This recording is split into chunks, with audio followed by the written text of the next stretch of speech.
Disciplining a child is extremely, extremely difficult. I've learned that as a parent. Even if you're not a parent, maybe you remember hearing from your parents when they were disciplining you, "This hurts me far worse than it's hurting you." When I heard that, I was like, no, spanking hurts. Like, this is really tough. But as a parent, now I understand that difficult balance of how do you discipline with patience when your kids are just ruthless and rude and you didn't raise them to be like that. Let me tell you, as a parent, I have failed. I have failed a lot in my life. And my wife called me out on it. I grew up in a household where there was spanking, balanced spanking, but spanking that was there. And so one of my daughters was hitting just with fists her sister. And so I pulled her over and just disciplined her. I gave her one swat on the butt. And my wife came over to me later and said, "That seems like that's a mixed message." I'm like, you're right. I don't know if that really makes a lot of sense. And maybe you're like me. Maybe it's happened where you've yelled at your kids for yelling at their siblings. Maybe you've also screamed, "If I don't scream, you can't hear me." And we lose our temper. It is so difficult, so incredibly difficult to have that patience, to have that balance when it comes to disciplining. And so there is a passage that has really helped me have a better balance in my life when it comes to my parenting, whether that is me taking care of my kids or there's a nephew or niece there, or I'm at a sports camp helping out. This passage is great. From Proverbs, it says, "A hot-tempered person stirs up conflict, but the one who is patient calms a quarrel." So how do you do that? How do you have patience when it comes to disciplining a child?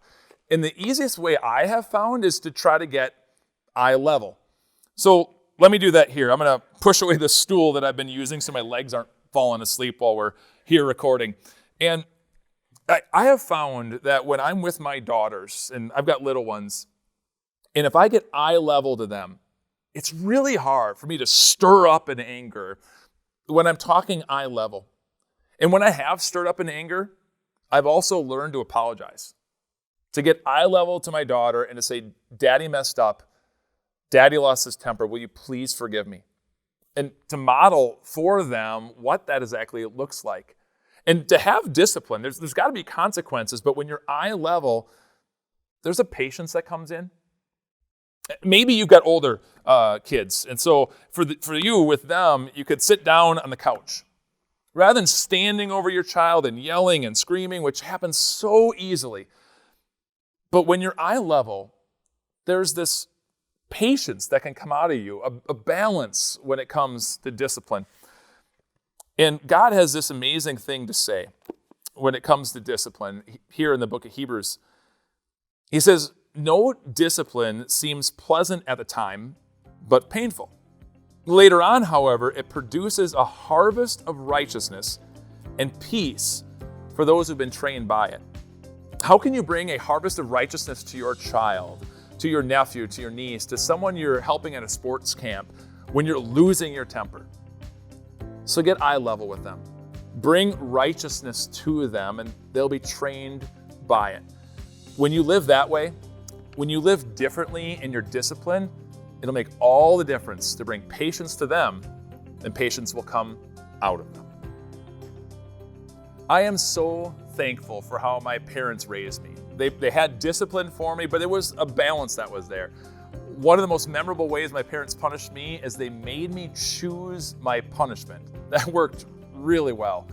Would you share in the comments below how your parents disciplined you? Or if you're a parent and you came up with this creative way to discipline and raise your child, leave that in the comments below. And we can all learn from each other how to do this better and to do this with patience. If these messages are a blessing to you and your faith and you want more, we'd love to make it easy for you. You can just click this button right here to get connection to a YouTube subscription. Or if you want these devotions right into your inbox, you can click right here. YouTube here, email here.